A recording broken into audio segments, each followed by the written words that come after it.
Are you ready to take your first steps towards financial freedom by investing in property? Maybe you've started your portfolio but need some help continuing to grow. Lachlan Vidler and the team at Atlas Property Group are here to help. As experts in property investment, Lachlan and his team are ready to help you take advantage of some of the best investing conditions in almost 20 years. By completing the research, sourcing and negotiations, Lachlan goes the extra mile to find you a high-performing investment and set you on your path to financial freedom. Book in your free discovery call today at atlaspropertygroup.com.au. This is a Momentum Media production.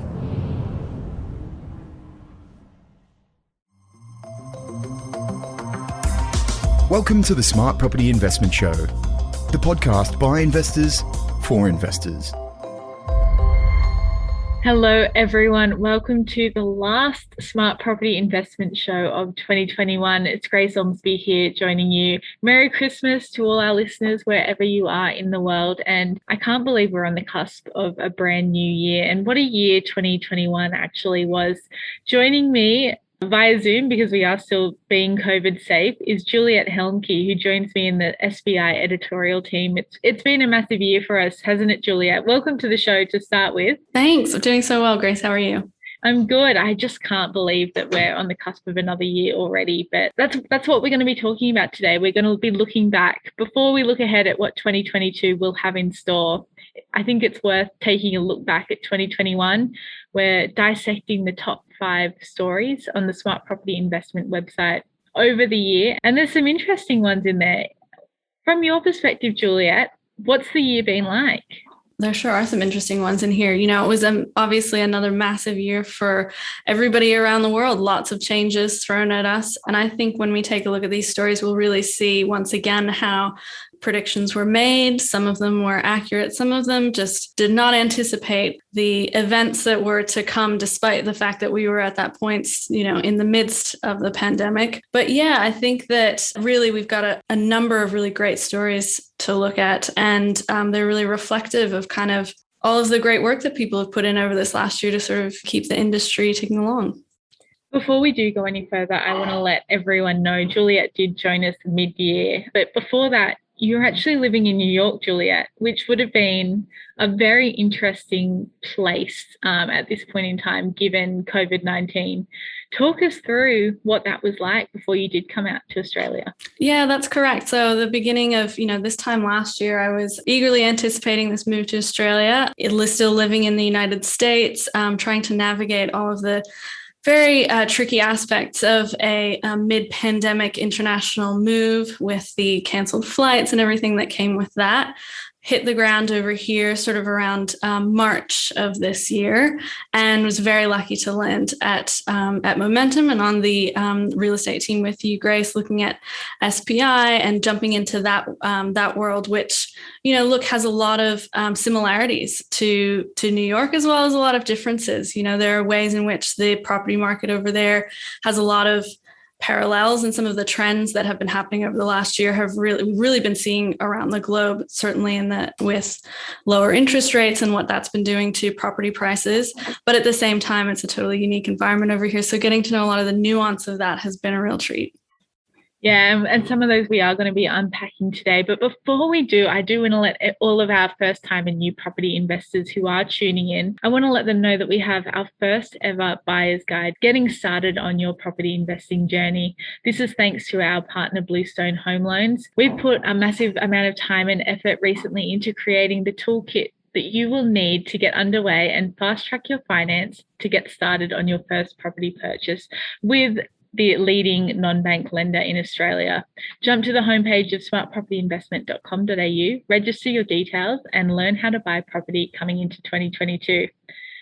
Getting into the nitty-gritty of all this, though, at the moment, because I think, Juliet, it's important to note, so many investors tune into this podcast each week to find out what's going on, and that's what we try and emulate as well. Over on the editorial side of things, we're always looking at what's new, what's coming up, what trends are out there, what economists are predicting will happen in the year ahead. And that's what makes it so interesting to look back at some of these top stories, because they do really capture a moment in time, don't they? Oh, yeah, absolutely. We've got one story we're about to jump into sort of talks about the budget and all of the things that were happening around that point in time when that was released. And look, as we well know, things throughout the year just changed very rapidly. And I think that's really reflected in the insight that we have over the few short months, really, essentially, since that was released. Yeah, so that was our number 5 most read story for 2021, and it was around budget 2021, and there being few surprises for property investors coming into this budget. It was all about that economic recovery, and it's important to note, back in May, we thought we'd come through the other end of the pandemic, didn't we? Yeah, we certainly did, and I think that what we were sort of planning on happening across the country is really, as we sort of mentioned, reflected in that budget. There are a number of things that, with the impacts of the pandemic, kind of accelerated things in ways that perhaps weren't anticipated. For example, the FHLDS that was included in there that had sort of 10,000 places for Australians to get into their new homes was subscribed to incredibly quickly. In less than 6 months, they had something like 80% capacity. And I think a lot of that is really because of the way that the pandemic continued to make people take stock of what they wanted, particularly in their homes. It was a really interesting property market at that point in time. A lot of people sort of said, look, we've been sitting around, we're making these plans, we're not prepared to wait, maybe we're going to build, that kind of thing. Yeah, it was really interesting because there was this real push from the government to do something for people that were struggling with affordability. And I feel like since then, we've only seen that affordability issue increase rather than decrease, which I think was the intent of this piece of policy. So I think it is a very, very interesting time, especially we've got a federal election coming up pretty early on in 2022. So I think some of these schemes will stick around, but we have had another extended period of lockdown since then. So there are, I think we've hit that 2-speed market a little bit more than Australian government probably anticipated, thinking that, the country had gotten over the worst of COVID-19, but there's been another 4 months of extended lockdown for much of the eastern seaboard since then. So very much a watch this space kind of thing. We're going to be watching very closely in 2022 what the Australian government that's sitting now and the opposition as well, what they'll be pushing for if they're elected into government. So yeah, it does feel very much like a moment in time, doesn't it, Juliet? It absolutely does, and I think the other thing to say about the budget is that, as we mentioned then, it really did hold a few surprises for property investors at that point in time. But conversation around the housing market has only increased in terms of the issues that people are raising for affordability. And I do think that, we're going to hear a lot of people, whatever the election holds when it comes time for the next budget, really calling for more than a business as usual approach. And we have seen Anthony Albanese already come out and say that, they're not going to oppose or contest negative gearing as it stands. That will stay a part of their government. We've had the Treasurer hit back and say that even though that is the Labor Party's stance, that maybe there's still going to be some battle lines drawn around the area of property taxes. But it does make sense because we've been having these other conversations too about the relevance of stamp duty moving into 2022. It's been around for, more than 100 years. Is it still relevant? And I think we're hearing a lot of states starting to really talk about, more proactively want to taking that into their hands, but also what they need from the federal government to be able to do something like that, and what they need on a tax and policy platform, or what they need from that perspective. And I think we're going to be hearing a lot more about that as we head into this year that is so closely upon us. And yeah, Smart Property Investment will be continuing to cover all of this news in detail. So make sure that you are paying attention to what we post up on the site and subscribe to our newsletter if you haven't already. Moving on though now, Juliet, to our 4th most read article for 2021. And that came from much earlier in the year. It was called Melbourne's Property Market Forecast to Grow in 2021, but Where Should You Buy? Super, super interesting considering Melbourne had just come out of their first extended lockdown, which many of the other states didn't have to worry about in 2020. Signs were looking pretty positive for them earlier in the year. And Not saying that those signs went away, but another couple of extended lockdowns definitely had an impact on sentiment and just the ability for activity to continue. Oh, yeah, absolutely. Even as the market was hot down there, I mean, there were just a lot of roadblocks for being able to get people into homes. And I think we saw a lot of that shifting in the way people were buying, around the country, but particularly in cities like Melbourne, where, the appetite was there and they'd experienced so many lockdowns at that point. And people started going, you know what, maybe I don't need to see this property in person. Maybe I don't need to see it for as long, or I've taken a quick dip through and I'm ready to commit. And I think that was really an interesting thing to come out of cities, particularly like Melbourne, where they just faced so many issues to getting people through homes to be able to, keep that momentum going.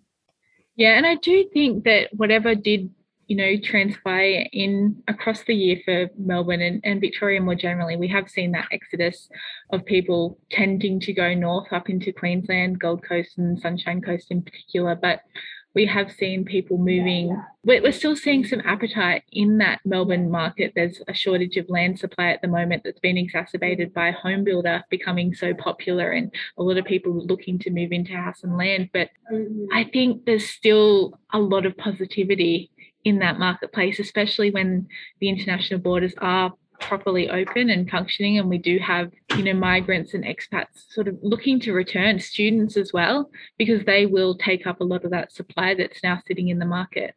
Oh, yes, absolutely. I mean, I think we're really anticipating a big change in response to those open borders, sort of how that rolls out with all of the changes and potential changes in the pandemic remains to be seen.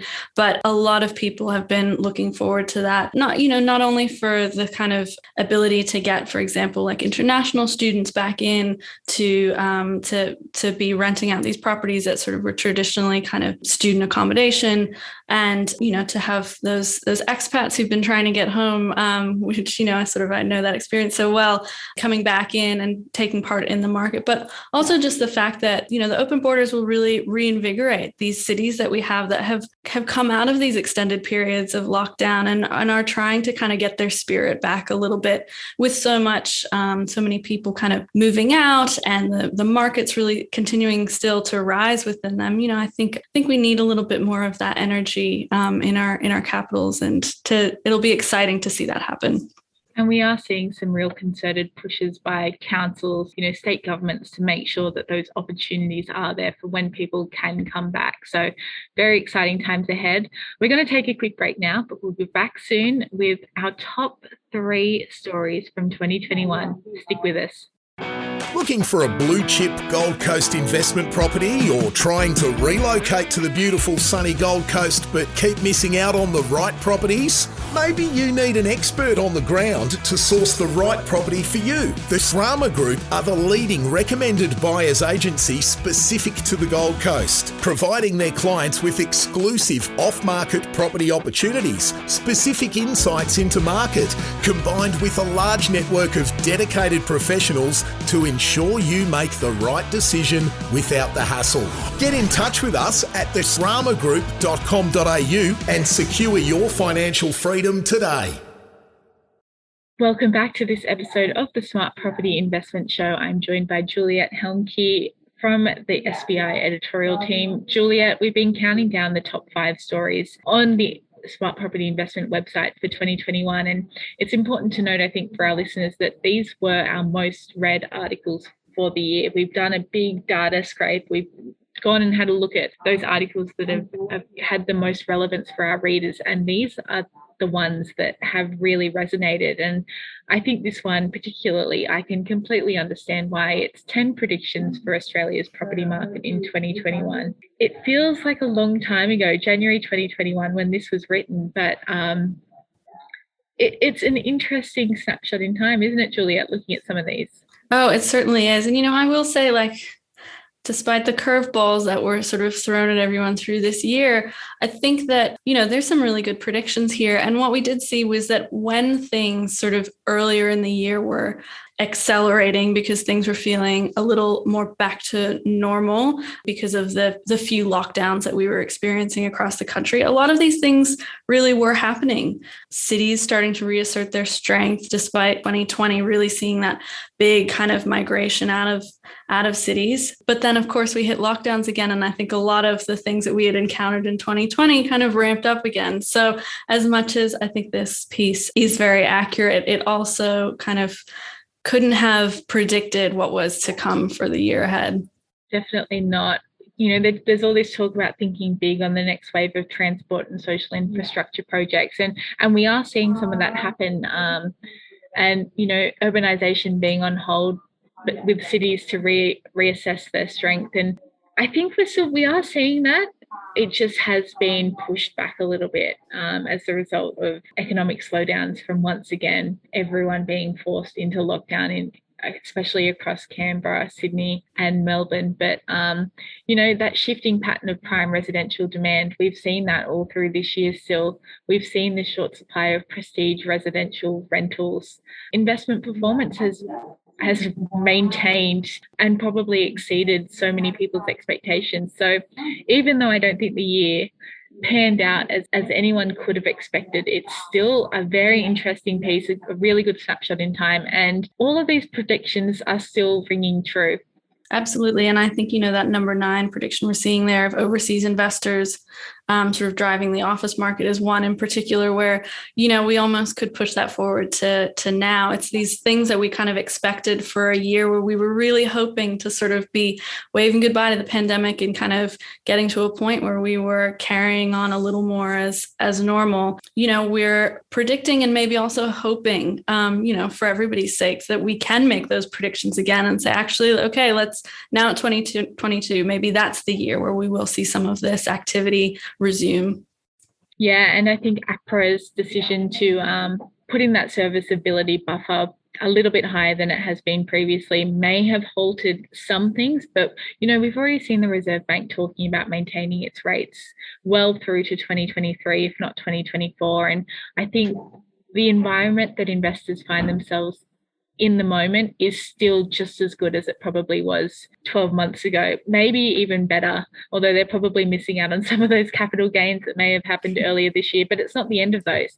As we've seen, there's still, a lot of room for the Australian property market to grow. And as we've previously said, very exciting times are coming. So, which brings us to our number 2 most read story for the year, which was Central Coast's 2261 postcode swarmed by Sydney buyers. And again, this is something that, was seen during the year. Before 2020, no one would have expected the Central Coast market to have exploded as it has. And we did see this quite early on in the pandemic as well. A lot of people moving up to the Central Coast, moving out of those really urban environments. But I don't think anyone could have expected just the scale and the scope of this migration. I completely agree there. I think that Central Coast is sort of like the best example of something that's been happening totally around the country with this regionalisation of people really reassessing what they want out of their homes and what they want out of the cities or towns that they live in.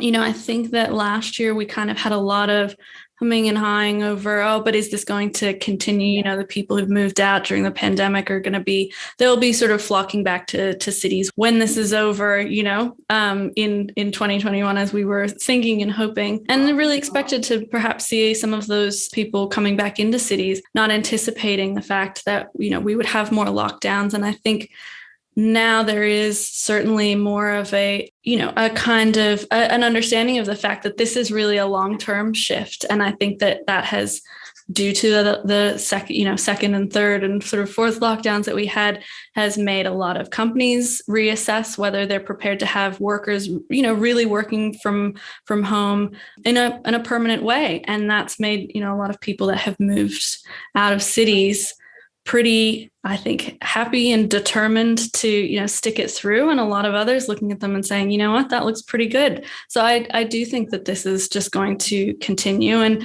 how we kind of respond to that will be, I think, a story that we're really on top of over the next year as we ensure that regional communities are dealing with this wave and kind of feeling okay about how their communities are changing with all of this going on. Absolutely. And as well, I think people do get lost on that. Originally people were thinking it was for just a lifestyle reason or an affordability reason, but Right. Yeah.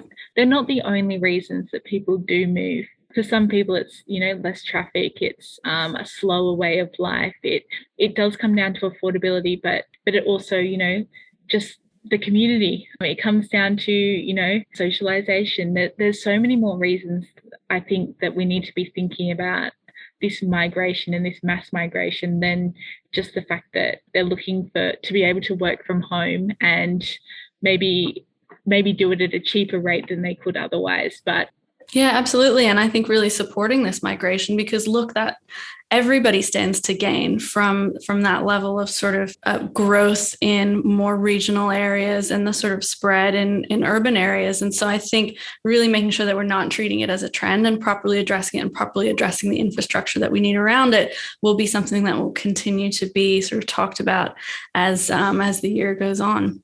And I think this is a really good segue into our most read story for 2021, but we're going to go to a quick break. We'll see you soon. The mark of financial success isn't about getting bigger, better, faster, or more. To Paul, success is freedom. Freedom to spend more time with his family, or giving back to his community, or just more time to go surfing. Paul Glossop, an award-winning property buyer and regular guest on the Smart Property Investment Podcast, has taken the lessons he's learned building a multi-million-dollar property portfolio and laid them out in his best-selling book, A Surfer's Guide to Property Investing.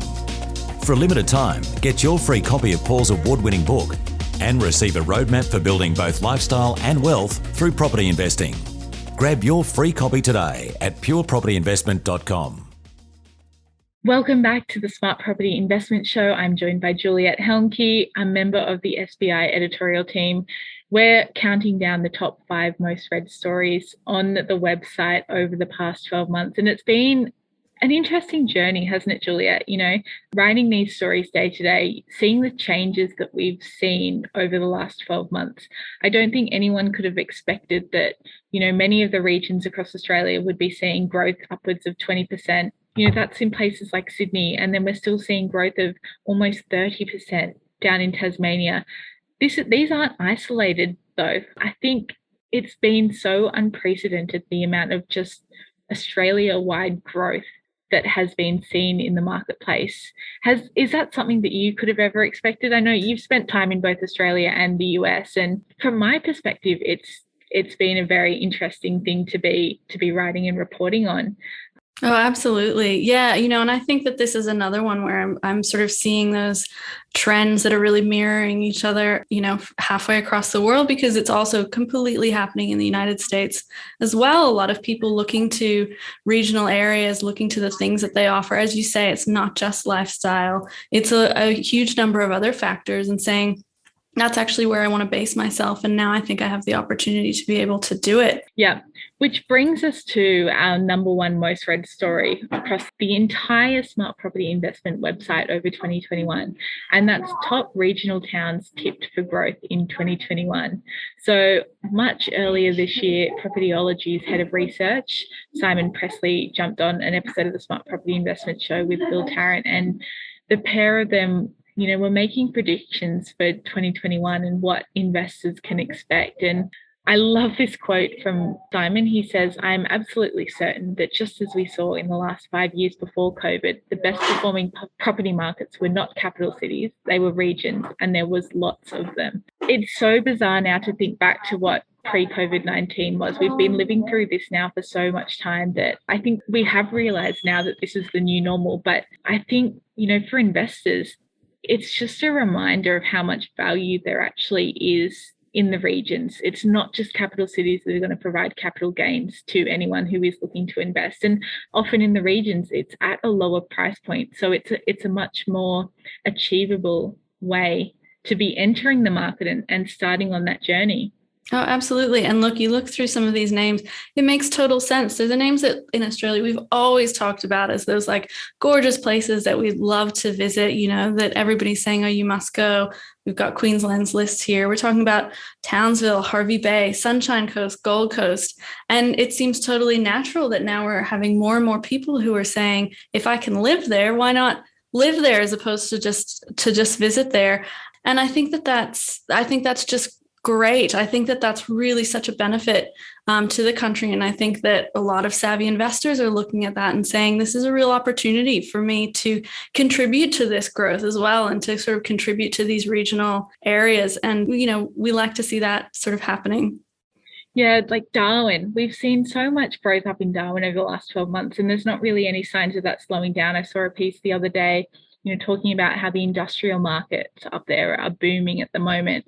Western Australia has ridiculously low rental vacancy rates. They're crying out for more investors among both the regions and in some of those inner city suburbs. And they are at a lower price point than can be found in your Sydneys and your Melbournes. But it is interesting as well, the Queensland cities named Townsville, Hervey Bay, Sunshine Coast, Gold Coast, they have had so much growth over the last year, but with the announcement of the Olympics, with all the infrastructure that's going up there, with the exodus out of Melbourne, that competition is going to only continue. It's not like it's this spike that's suddenly going to disappear off a ledge. It's set to stick around for a long time. And I think that's the most exciting thing about some of these predictions that were made so early on. And there's just so many factors that have ensured that they've stayed steady, even through so much more disruption in 2021. Absolutely. We were sort of looking at this, as many people were, with kind of, I guess, a little bit of a short view. These are areas that were predicted to grow. And, we'll sort of see what happens. And coming out of this year, I think what is starting to become clear is that there's real strength in this market. It's not just a short-term kind of spike or a short-term kind of trend. And I think that's pretty exciting.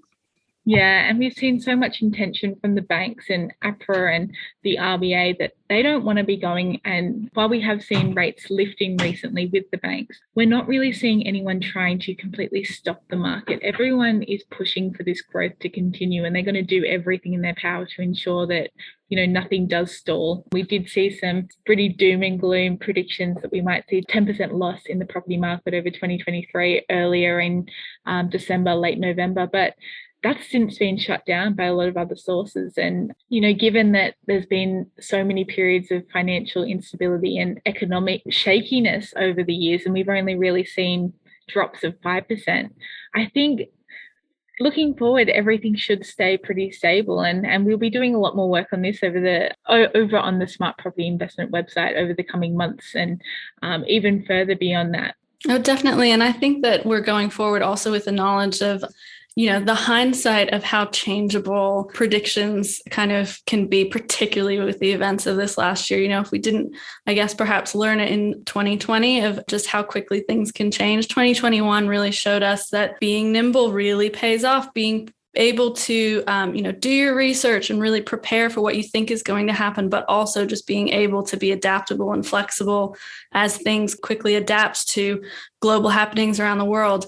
I think that we've really got our eyes open, kind of going into this as we always had. But by we, I mean, all of the investors around, all of the people in the industry going, probably not putting money on anything, but doing my research. And I'm really excited to see what happens. So what are you expecting yourself, Juliet, from this year? Is there anything that you want to see going on in the property market, or, do you want to throw any predictions out there yourself of what we could see? I tend to agree that I think, as we're having some predictions of people saying, almost even up to 10%, or I think there was a prediction of 12% price drop in Sydney, as well as growth's going to continue going up. I personally really am in the camp where we see it leveling out. But as I just mentioned, I'm pretty prepared to change that tune depending on what gets thrown at us over the next 12 months. What about you, Grace? What are your predictions for the next year? I think given the amount of disruption that we've seen over the last couple of years, there is that agility, and people have realized that what may have seemed like doomsday and the end of the world very early on in March 2020 has now shifted to this. If we do go through another lockdown, or we have, any issues that do arise, we know how to get through them. We know what definitely. to expect. We're just going to see, I think, a lot more level-headedness coming into 2022. Obviously, there were so many issues with supply and demand for much of 2021. I don't think those issues will be quite as exacerbated. The affordability piece is still going to be a question on a lot of people's lips. That leveling out is bound to happen, but it doesn't mean that there's not gains to be made in the marketplace.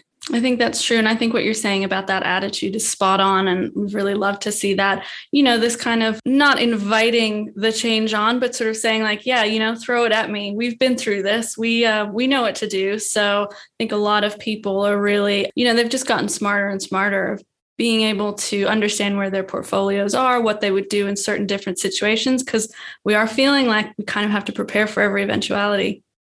Yeah, there's just so much to be excited for in the year ahead. And I think a smart property investment, we're going to be following on very closely with what's going on in the market. Plenty more predictions will be coming out about the best places to invest. But I think, you need to be in the market to be experiencing any gains from it. So that's probably that attitude that will continue through. And it's just such an exciting time. I can't wait to see what does end up playing out this year.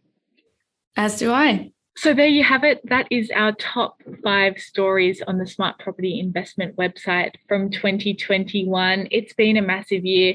Happy New Year, Julia. I can't believe Happy New Year, Grace. We've made it through another year of just absolute chaotic craziness. And the fact that we get to do it all again is actually quite an exciting prospect at this point. So I can't wait.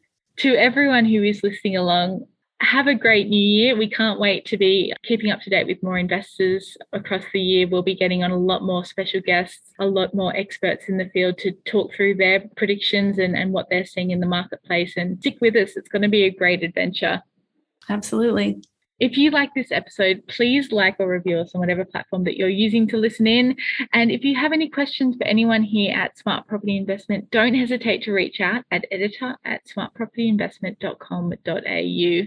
Stay up to date with us on our social media, Facebook, Twitter, and LinkedIn, as well as subscribe to our newsletter. You can find that at smartpropertyinvestment.com.au.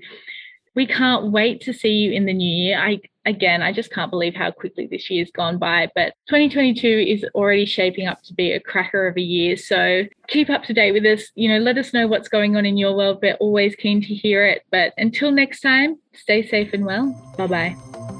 The information featured in this podcast is general in nature and does not take into consideration your financial situation or individual needs and should not be relied upon. Before making any investment, insurance, tax, property or financial planning decision, you should consult a licensed professional who can advise whether your decision is appropriate for you. Guests appearing on this podcast may have a commercial relationship with the companies mentioned. Looking to secure finance to maximise your returns on your investment property? Finny can help. With access to over 70 lenders, Finny can find the right finance for your unique situation. So whether you're ready to refinance for a better rate, improve your cash flow, release equity to grow your portfolio, or are looking to find the right finance for your next purchase, we're here to help. Visit finny.com.au today to learn more.